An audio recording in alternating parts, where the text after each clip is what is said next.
muy buenas tardes o quizás muy buenas noches, estimado oyente, según sea la hora y el país donde se encuentre.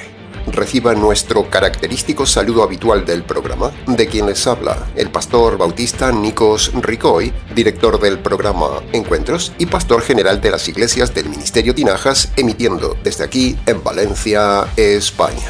Saludos de parte del equipo de trabajo del Ministerio Tinajas y le damos la bienvenida una vez más a nuestro nuevo programa semanal Encuentros.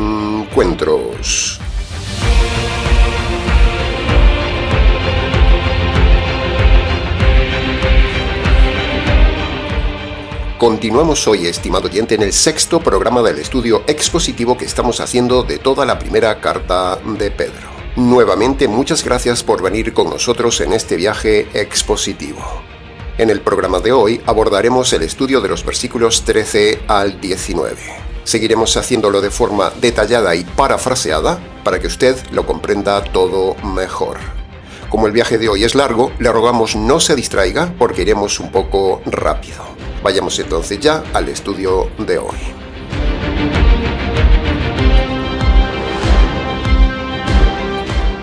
Después de haber hablado 12 versículos sobre la preciosa esperanza de salvación y las pruebas inevitables del convertido, ahora el apóstol Pedro, en estos versículos de hoy, hace un giro y nos va a hablar de cómo debe ser la conducta y el carácter del verdadero convertido, que solo se puede vivir por medio del poder del Evangelio. En la semana pasada hemos tocado el cielo. En esta semana vamos a bajar a la tierra. Sin Evangelio, estimado oyente, no se puede vivir en la tierra con fluidez las demandas morales del Nuevo Testamento. Hay demasiado poder y fuerza en las aflicciones y hay demasiadas vidas de plástico en el mundo religioso de las iglesias de hoy.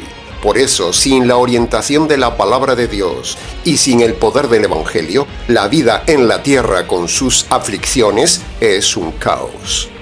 Hay cristianos de plástico en todos lados que no aguantan ni el fuego de la prueba ni el fuego de la radicalidad de la vida moral cristiana, porque no hay en ellos verdadero Evangelio. El cristiano de plástico siempre se quema con el fuego de la prueba y se marcha porque su evangelio no tiene poder. El que escuche, entienda.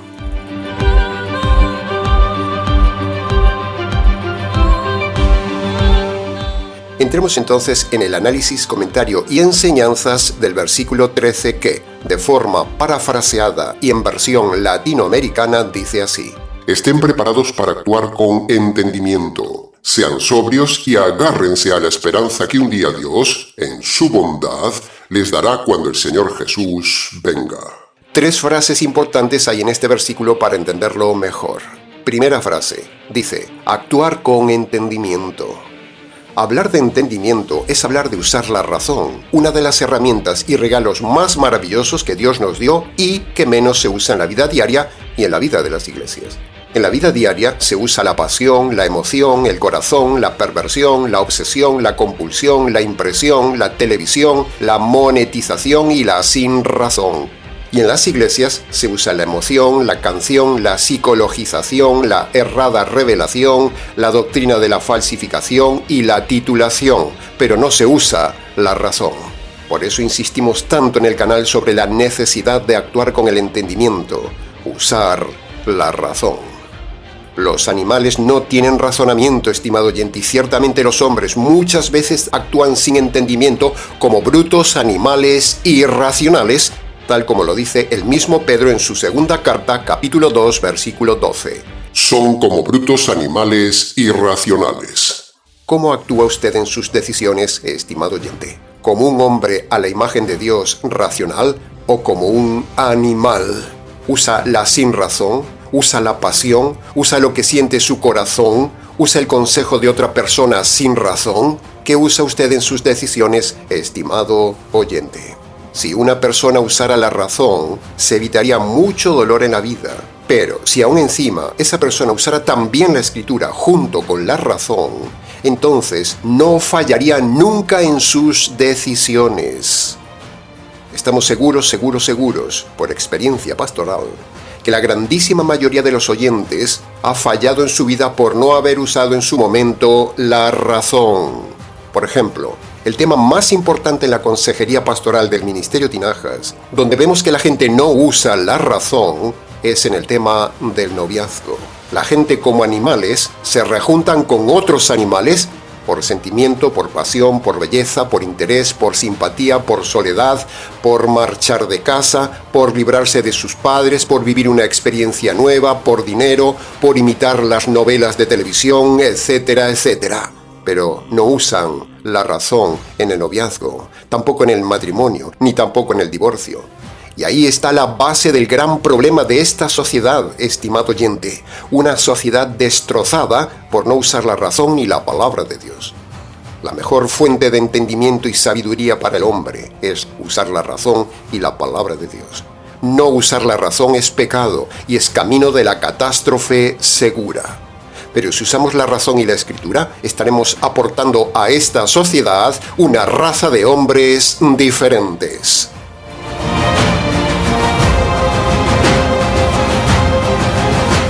Nuestro trabajo pastoral, precisamente, se ha centrado en ayudar a las personas a que usen la razón cuando entran en una nueva relación y a la hora de tomar una decisión. Si usted no es fríamente racional en sus decisiones, usted será amargamente sufridor en todas las ocasiones. Se lo repito. Si usted no es fríamente racional en sus decisiones, usted será amargamente sufridor en todas las ocasiones. ¿Está usted actualmente usando la razón para sus decisiones y sus relaciones? ¿O actúa usted como un animal en todas las ocasiones? Hay mucho más que decir, pero para preguntas del tema, escríbanos. Entremos ahora en la segunda frase del versículo 13 que dice: sed sobrios. Punto número 1. Ser sobrios es un mandamiento, no es una opción. Si usted no es sobrio en la vida y se llama cristiano, usted está pecando, está engañado. El cristiano es sobrio por naturaleza, pero el religioso es derrochador por naturaleza.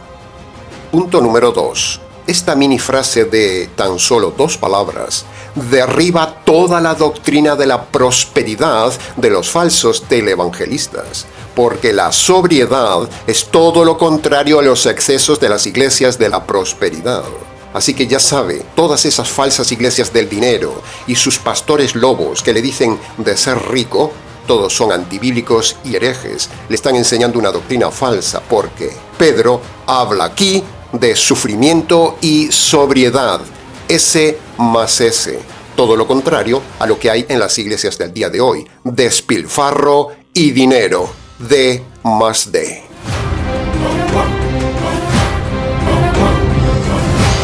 Sobriedad bíblica implica gastar lo necesario, guardar una parte para el futuro y dar una parte para la difusión del Evangelio. Se lo repito. La sobriedad bíblica implica gastar lo necesario, guardar una parte si se puede para el futuro y dar una parte para la difusión del Evangelio. ¿Cuántas áreas necesitan sobriedad y equilibrio en su vida, estimado oyente? La sobriedad es el punto clave entre lo necesario y no acumular lo innecesario. Se lo repito. La sobriedad es el punto clave entre tener lo necesario y no acumular lo innecesario. Esta es la sobriedad financiera bíblica. Pero ahora hablemos del punto número 3. La sobriedad significa moderación y equilibrio, como dijimos antes. Pero también eso se aplica a las emociones y en el comportamiento personal, no solo en la parte material. La moderación no solo es en el tema del dinero, también afecta a su conducta.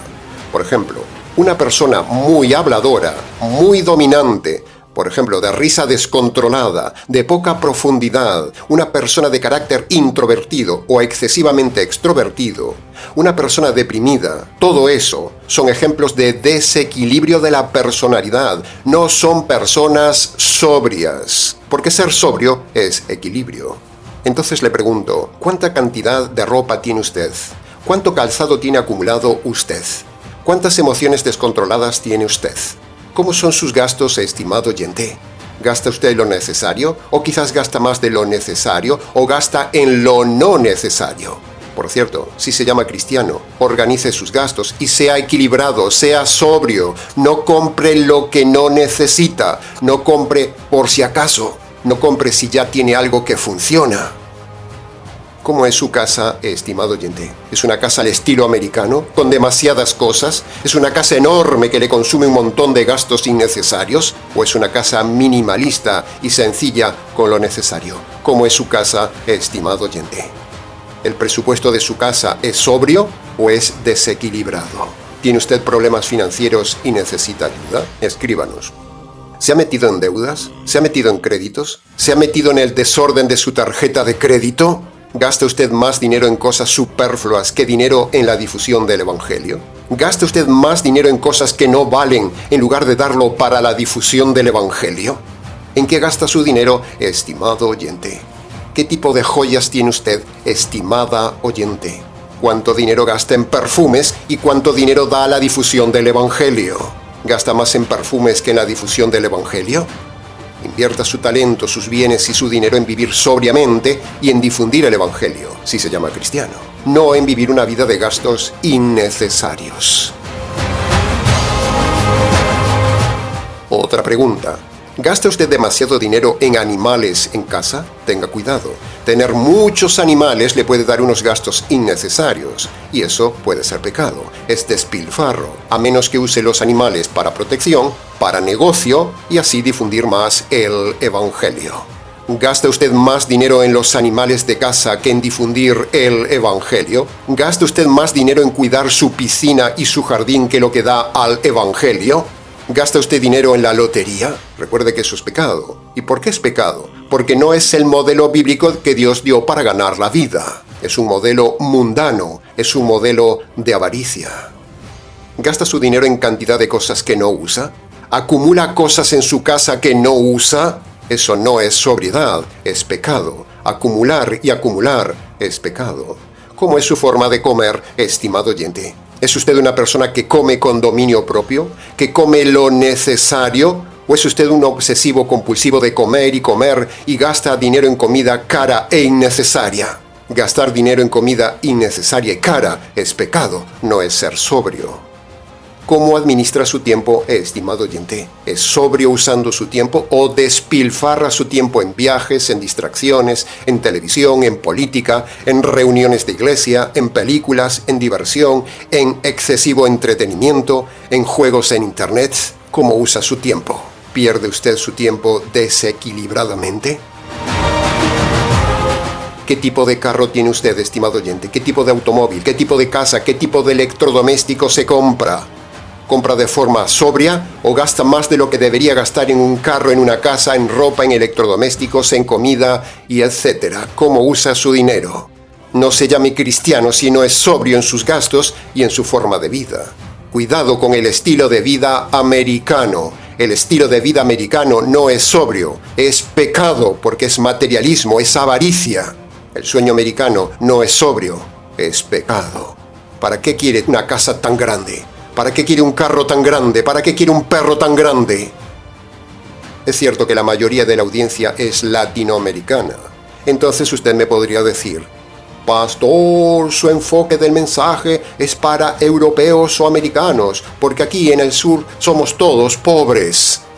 Bueno, los pobres también son desequilibrados en sus gastos y en su forma de vida, aunque tengan poco. Se puede no ser sobrio con poco o con mucho dinero. Así que, estimado oyente, aunque estamos en Europa, el ser humano en Latinoamérica, en Norteamérica, en Europa o donde sea, también despilfarra y no es sobrio, aunque sea pobre. Porque en la vida real, también el pobre gasta donde no debe gastar y en su corazón quiere tener más de lo que necesita. Y eso es avaricia, la hermana de la falta de sobriedad. Bien, el punto está expuesto sobriamente. El que escuche, entienda. Para preguntas del tema, escríbanos.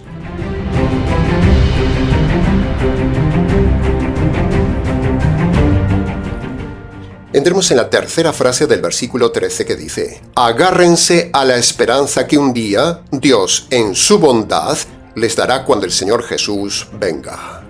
¿A qué esperanza concretamente diría usted que se refiere el pasaje de Pedro? Bueno, nosotros se lo decimos.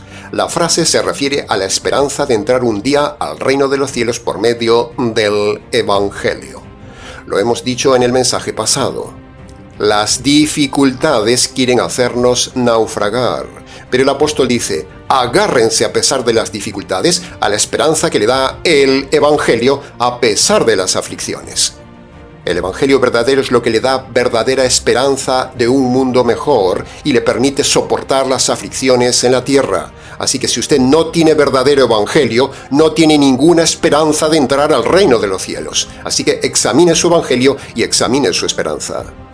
Por ejemplo, si usted está en la iglesia calvinista, en la iglesia católica, en la adventista, presbiteriana, anglicana, rabínica, mesiánica, unicitaria, mormona, pentecostal y demás, ahí usted tiene puesta una falsa esperanza. No tiene esperanza del reino. Usted es un perdido, porque la verdadera esperanza de entrar al reino de los cielos no la tendrá jamás en esas sectas de doctrina falsa.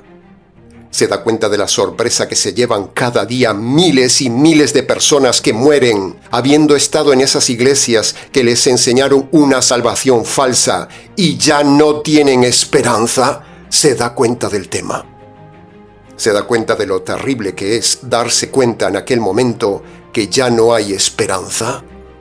Bien, hasta aquí con la mini reflexión de este tema. En cuanto a la segunda venida de Jesús, ya hemos dicho nuestra postura de que Cristo no viene ya, ni el fin del mundo es ya. Eso lo hemos dicho en el estudio del versículo 7 de la serie que le invitamos a repasar.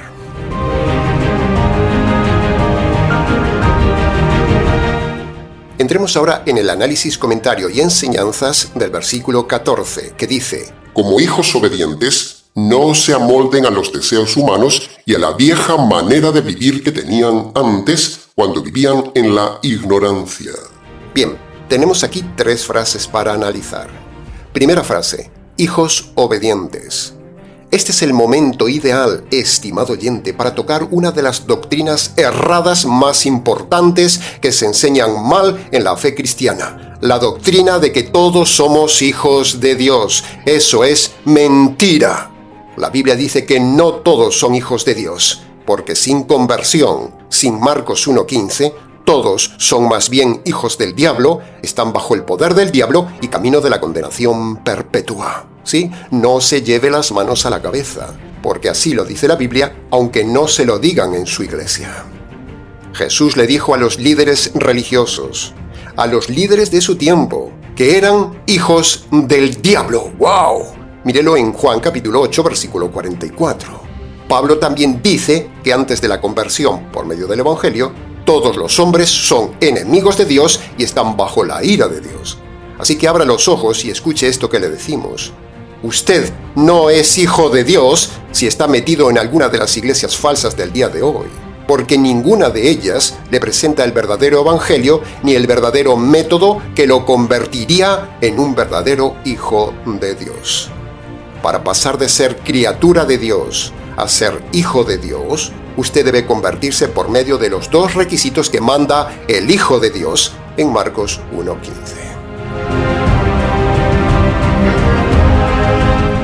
Cuando el Señor Jesús se apareció a Pablo en el camino de Damasco, le dijo una frase muy fuerte a Pablo, que nadie predica. Una frase teológica y universal que habla de la condición espiritual del hombre ante Dios. El Señor le dijo a Pablo en Hechos capítulo 26, versículo 18, que Te envío a los gentiles para que les abras los ojos, para que pasen de las tinieblas a la luz y para que pasen de estar bajo el poder de Satanás a estar bajo el poder de Dios. ¡Wow, estimado oyente! ¡Qué pasaje! Ese pasaje dice que no todos son hijos de Dios, sino que todos viven en tinieblas y todos viven sin saberlo bajo el dominio espiritual del diablo. ¿Se da cuenta del tema? Solo la conversión cambia esa condición. En resumen, para ser hijo de Dios, usted necesita obedecer al Hijo de Dios en Marcos 1:15. Para preguntas del tema, escríbanos.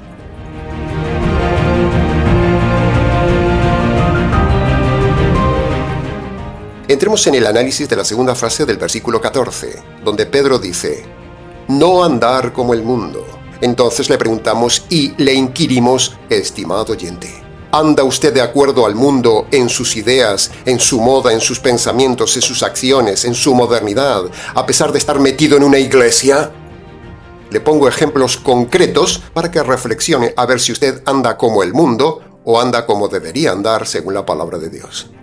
Si usted se llama cristiano, va a una iglesia cristiana, pero vive en adulterio, en fornicación, en unión libre con su amante y con su novio, usted es del mundo, usted es un perdido. Si usted escucha música sensual latinoamericana, desde el pecaminoso tango argentino, pasando por la música colombiana, la música sensual centroamericana, la música mariachi, la música de los Hillsongs, la música americana sentimental cristiana o la música cristiana moderna, si usted escucha esta música, usted es del mundo. Si usted cree en la psicología, si usted está siendo atendido por un psicólogo o un psiquiatra, usted está andando como el mundo, porque la psicoherejía es del mundo, es pecado. Así que le animamos a que hoy mismo abandone la psicología en cualquier tema de su alma. Por supuesto, abandone todo medicamento que le haya dado un psicólogo o un psiquiatra, porque eso es pecado. Si usted ha practicado el divorcio, piensa poner un divorcio, piensa casarse estando divorciado o estar rejuntado en unión libre siendo divorciado, usted es un falso cristiano, usted es un perdido, usted es del mundo, usted está en pecado. Abandone hoy mismo esa relación mundana si es divorciado. Revoque ese divorcio, anule ese trámite de divorcio, porque eso es pecado y le espera la condenación eterna. Si usted viste como el mundo, si usted es mujer y viste de forma sensual, apretada, escotada, descarada, transparente como una ramera de la calle, usted está en pecado aunque se llame cristiana. No es cristiana, es una mujer mundana. La mujer debe estar vestida de forma sobria, holgada y tapada aunque tenga calor. Para preguntas del tema, escríbanos.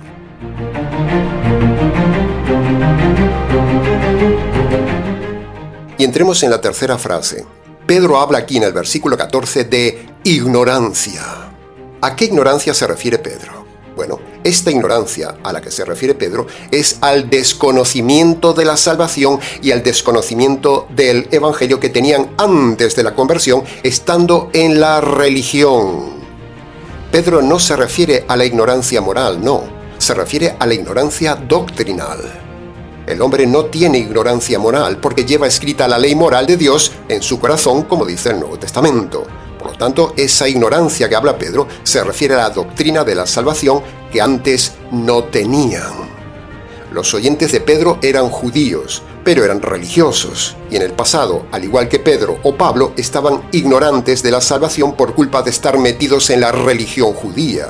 La religión oficial que les enseñaba que la salvación era por cumplir los mandamientos. Eso nos enseña algo muy importante y actual, estimado oyente. Esta gente de Pedro tenía ignorancia doctrinal porque habían estado metidos y engañados en la religión que ellos creían que era la verdadera, el judaísmo.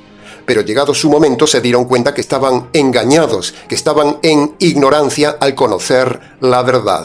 De la misma manera, estimado oyente, así sucede hoy. Hay millones de personas en ignorancia, creyendo que la doctrina que tienen en su iglesia es la verdadera y les salva, pero eso no es así. Hay millones de católicos, adventistas, calvinistas, mormones, pentecostales, unicitarios, presbiterianos, anglicanos, rabinos y un largo etcétera, que están creyendo que la doctrina que tienen es la correcta, pero es ignorancia. Porque cuando analizamos todas esas iglesias, vemos que tienen doctrina equivocada y evangelio equivocado. El tema es gravísimo, estimado oyente, y aprovechamos precisamente las palabras de Pedro sobre la ignorancia que tenían antes de la conversión estos creyentes para hacerle reflexionar a usted sobre el mismo problema actual. Hay mucha gente ignorante en sus iglesias que creen que están en la verdad. Por lo tanto, jaque a las iglesias ignorantes que llevan a sus miembros a los infiernos. Para preguntas del tema, escríbanos.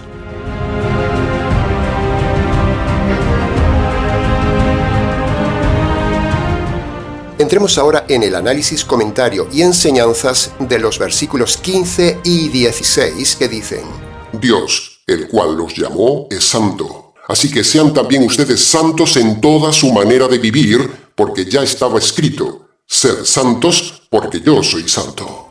Analicemos la primera frase, Dios es santo.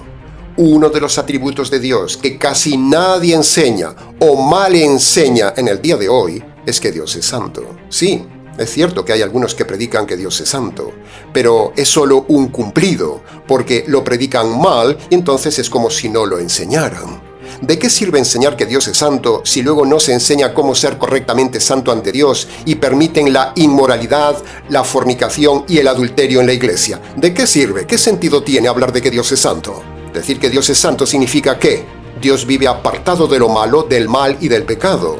Aprenda esta definición. Por lo tanto, hablar de la santidad de Dios en el mundo de las iglesias pecaminosas del día de hoy, que son mundanas e inmorales, eso no da dinero. Por lo tanto, no se predica como se tiene que predicar, que Dios es santo.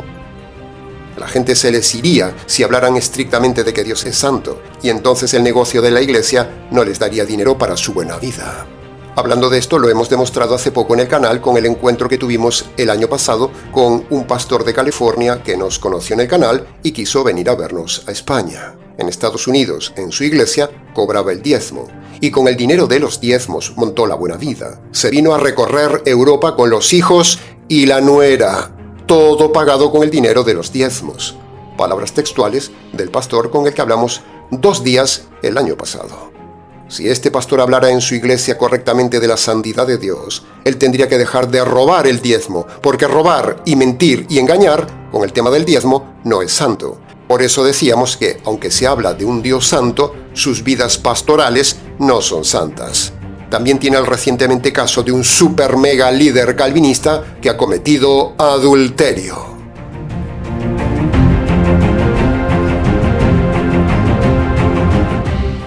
Y otro de los atributos de Dios que tampoco se habla en las iglesias es el atributo de que Dios es juez.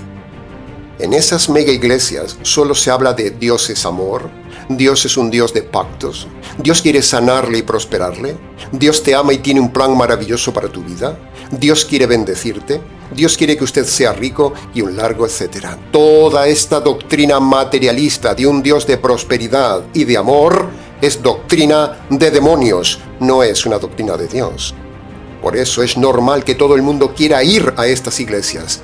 Pero cuando luego vemos que la gente sufre pruebas, pasa por tribulaciones y no prospera, entonces viene la frustración y se van de las iglesias. Pero ya es demasiado tarde y no le devolverán su dinero. Y aparte, detrás de usted, vendrán 100 ingenuos más a ocupar su lugar para seguir en el negocio redondo de Dios te ama y quiere prosperarte. Dios es santo y Dios es juez, estimado oyente. Por lo tanto, usted tiene un grave problema ante Dios, porque usted ha cometido pecados. Los pecados son delitos y esos delitos despiertan la ira de un Dios santo y despiertan la justicia de Dios el juez. Por lo tanto, si usted está en una iglesia errada, usted terminará en la cárcel eterna. Entonces, ante esta realidad de un Dios santo y Dios juez, ¿cómo piensa quitar sus delitos ante Dios el juez y santo? ¿Cómo? ¿Cómo se perdonan sus pecados ante el Dios santo y ante el Dios juez? ¿Cómo?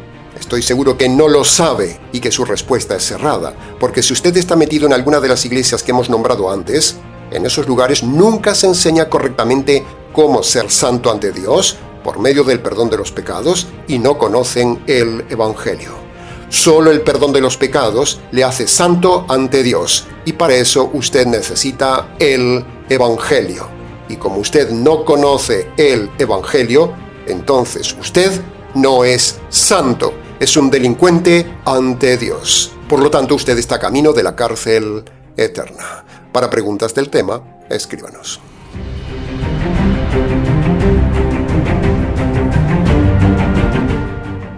Entremos ahora en la segunda frase del versículo 15, que dice, sean santos en toda su manera de vivir.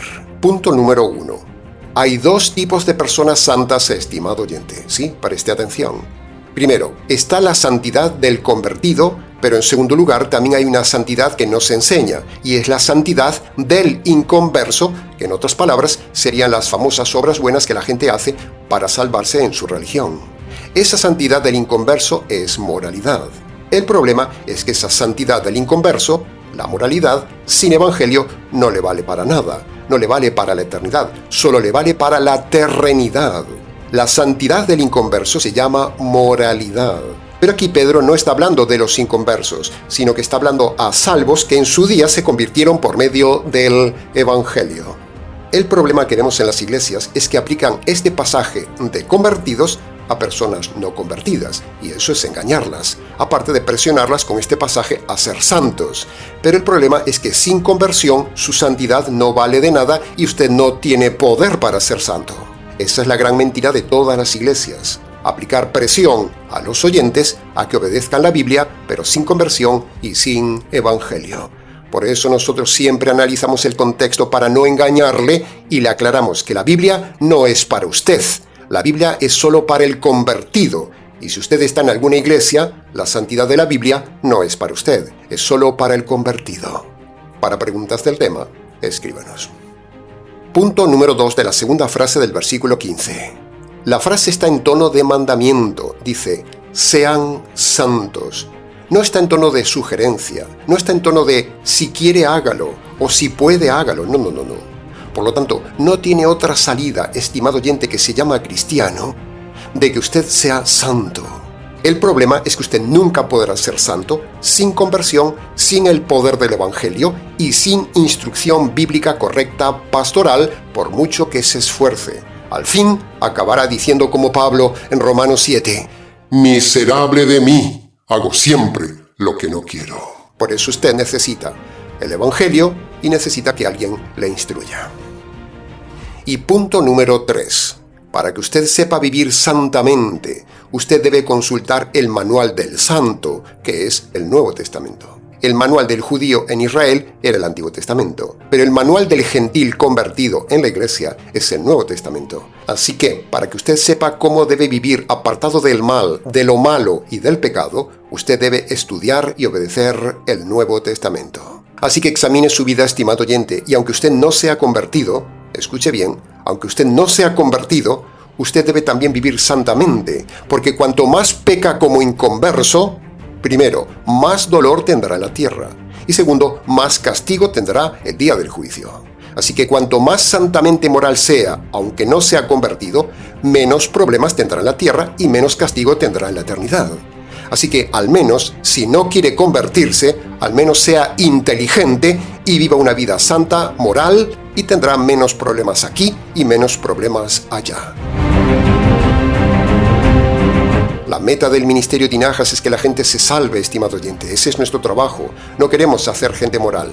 Pero si usted es terco y no quiere convertirse, recuerde que Dios es juez y le va a juzgar por la cantidad de obras malas que ha hecho, es decir, por la falta de santidad ante el Creador.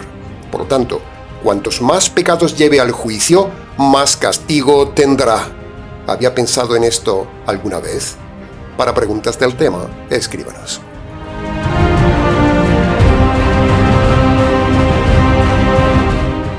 Entremos ahora en la tercera frase que está en el versículo 16. Esto de ser santos, dice Pedro, ya estaba profetizado en el Antiguo Testamento en Levítico capítulo 20, versículo 7, en la ley de Moisés. Así que, con esta frase que Pedro actualiza del Antiguo Pacto, es el momento oportunísimo para enseñar algo teológico muy importante que no se enseña en las iglesias, y es que todo el Antiguo Pacto está abrogado. Todas las leyes de Moisés y del Antiguo Pacto fueron cumplidas por Jesús, el cual es el cumplidor de toda la ley. Él mismo lo dijo. He cumplido toda la ley, consumado es. Pero, preste mucha atención. Aunque todo el Antiguo Pacto está abrogado y cumplido por el Señor Jesús, si el Nuevo Testamento actualiza algo del Antiguo Pacto, eso sigue vigente y hay que cumplirlo. Se lo repito, aunque todo el Antiguo Pacto está abrogado, si el Nuevo Testamento actualiza algo del Antiguo Pacto, eso sigue vigente y hay que cumplirlo. Dicho en otras palabras, el Nuevo Testamento es el filtro que determina lo que ya está caducado de lo que aún sigue vigente del Antiguo Pacto. Entonces, para saber lo que está abrogado de lo que aún sigue vigente, es necesario un estudio expositivo detallado de todo el Nuevo Testamento. En este caso, la santidad es una ley de Levítico que sigue vigente hoy, aunque era una ley del Antiguo Pacto, porque aquí Pedro actualiza ese mandamiento para seguir practicándolo. Todo lo que el Nuevo Testamento actualiza y manda de forma clara, eso debe seguir practicándose. Pero lo que el Nuevo Testamento niega, ignora o anula del Antiguo Pacto, eso debe ser dejado de lado. Por ejemplo, el famoso tema del sábado vemos que está abrogado. Ninguna iglesia del Nuevo Testamento practicaba el sábado, ni siquiera las iglesias judías, ni siquiera los apóstoles judíos. En el Nuevo Testamento tampoco se practica ni se manda el ayuno. Por lo tanto, eso muestra que está abrogado. Lo mismo sucede con el diezmo, las primicias, la carta de repudio, la circuncisión, etcétera, etcétera. Nada de eso se practica ni se ordena en el Nuevo Testamento, por lo tanto eso infiere que está abrogado. Para preguntas del tema, escríbanos.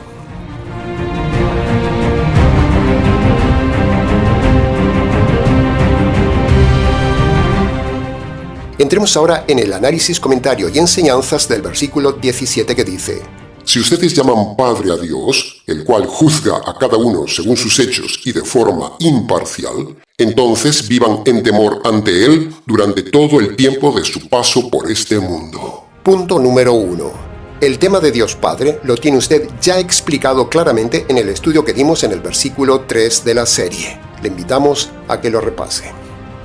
Punto número 2. Se habla de que Dios juzgará a los hombres. Esa es una frase terrible, muy intensa, estimados oyentes, para recordar y temblar.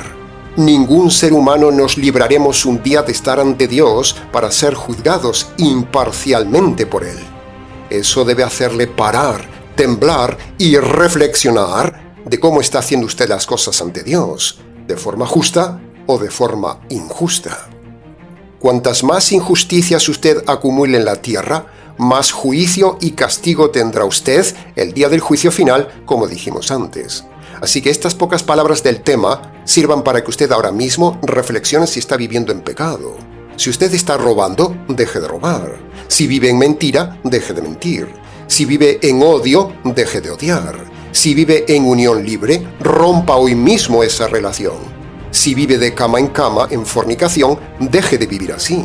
Si está en adulterio o infidelidad, deje de vivir así. Si usted piensa suicidarse, no lo haga, es pecado. Si usted piensa divorciarse, rompa ese trámite de divorcio, no se divorcie. Si usted está siendo sucio, deje de ser sucio. Si usted está siendo vago, perezoso o negligente, deje de serlo, busque un trabajo y sea responsable y activo. Si usted es flojo, deje de ser flojo. Si usted es introvertido, deje de serlo. Si usted es dominante, deje de serlo. Si usted es charlatán, deje de serlo. Si usted es un descarado, deje de serlo. Si usted es pastor de alguna iglesia falsa, deje de serlo. Si usted es apóstol, deje de serlo. Si usted se llama profeta, deje de serlo. Si usted está dirigiendo una iglesia de esas que siempre nombramos, está en pecado, deje de hacerlo. Si usted como líder está robando el diezmo a la gente, deje de hacerlo. Si usted es machista, deje de serlo. Si usted piensa tatuarse, deje de pensarlo. No puede tatuarse. Los tatuajes son pecado. Si usted es gordo y no está enfermo, empiece a adelgazar hoy mismo. La gordura es pecado. Si usted es terco y soberbio, deje de serlo. Si usted es católico, calvinista, adventista, pentecostal, unicitario y demás herejías, deje de serlo. Es pecado. Si usted está yendo a alguna de estas iglesias, deje de ir. Si usted piensa en abortar, deje de pensarlo. Es homicidio, es pecado. Si usted es homosexual, trans o lesbiana, deje de serlo. Es perversión. Le espera el juicio severo de Dios por abominación. Si usted juega a la lotería, deje de hacerlo. Invierta ese dinero en el ministerio. No tire ese dinero. Si cree en la santería, en el horóscopo o en las cosas ocultas, deje de hacerlo. Si usted va a las discotecas, deje de hacerlo. Si usted despilfarra el dinero, deje de hacerlo. Delo al ministerio. En definitiva, sirvan estos pocos ejemplos para que si usted vive de alguna de estas maneras mundanas, tenga cuidado, porque Dios lo juzgará severamente.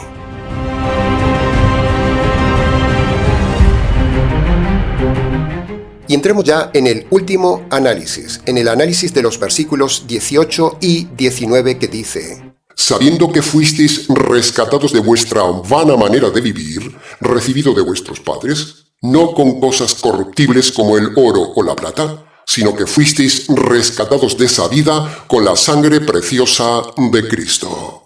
Punto número 1. Hablemos de la vana manera de vivir o la vanidad de la vida. ¿Cómo está viviendo usted, estimado oyente? ¿De manera vana? ¿De manera inconversa? ¿De manera necia? ¿De manera mundana, como dijimos antes? ¿De manera religiosa? ¿De manera contraria a lo que hemos visto hoy? ¿O está viviendo usted de manera intensa, viva, obediente, sobria y como un convertido? ¿Es usted un simple religioso en su iglesia? ¿Cómo está viviendo su vida, estimado oyente? ¿Su vida es solo un vacío religioso, con vanidad mundana, o es una vida con vida viva? La religión solo produce muerte, hastío, repetición, vacío. La religión cansa. Y el mundo le consume y le lleva la vida, le lleva las energías, le consume el tiempo y le produce lo mismo, frustración y vacío. Así vivíamos nosotros en el pasado, tal como nos enseñaron nuestros padres. Por eso, pasemos al punto número 2. Este apartado es una catapulta de advertencia a los padres, como dice Pedro en este pasaje. Por eso le preguntamos: estimados padres, ¿qué están enseñando a sus hijos? ¿Qué legado le están dejando? ¿Están sus hijos siguiendo la corriente religiosa y vana de esta vida? ¿Están metidos en la vanidad del consumismo de este mundo? ¿Cómo viven sus hijos, estimado oyente? ¿Qué les está enseñando? Recuerde que si sus hijos están bajo su autoridad, les guste o no, deben someterse a usted, y si no se someten, debe disciplinarlos, y si no les gusta, debe expulsarlos. ¿Está usted permitiendo, estimado padre, que la iglesia y mundo invada con su vacío a sus hijos, siguiendo la corriente ideológica, materialista, consumista, eclesial e inmoral del mundo? ¿Qué está enseñando usted a sus hijos, estimados padres? Y punto número 3 del versículo 19. Aquí se vuelve a hablar de la sangre de Cristo para su salvación. Pero de este tema intenso ya hemos hablado el otro día en el canal en el segundo mensaje analizando el versículo 2. Así que le invitamos y rogamos, estimado oyente, a que escuche el estudio del versículo 2 para no repetir el tema hoy y para que no se haga muy largo este mensaje. Pero básicamente le digo otra vez que la sangre de Cristo no perdona los pecados de los gentiles. La sangre de Cristo es un lenguaje y es la forma por la cual Dios perdona los pecados a los judíos. Así que si le han enseñado en su iglesia que sus pecados se limpian por la fe en la sangre de Cristo, le han engañado. Sus pecados están sin perdonar. Lo que perdona los pecados de los gentiles, lo que teológicamente quita los pecados y las injusticias de su vida, estimado oyente gentil, es la fe en la justicia derramada sobre Cristo, no la fe en la sangre derramada de Cristo. Se lo repito, lo que quita sus pecados es la fe en la justicia derramada sobre Cristo, no la fe en la sangre derramada de Cristo. Para preguntas del tema, escríbanos.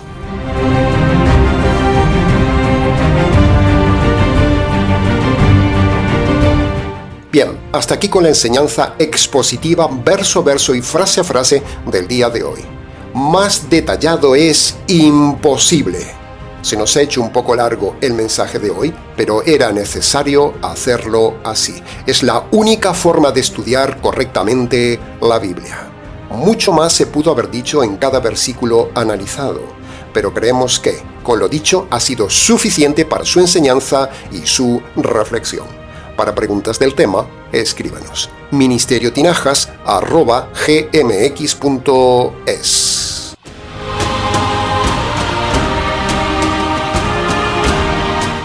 Nada más por hoy, estimado oyente. No se olvide de ayudar al Ministerio Tinajas en este mes. Lo necesitamos para seguir enseñando la verdad. Muchas gracias anticipadas. Les ha compartido este mensaje quien les habla, el pastor bautista Nikos Ricoy, emitiendo desde aquí en Valencia, España. Será entonces con el gusto de siempre, hasta el próximo mensaje de la serie, aquí en nuestro habitual programa semanal Encuentros.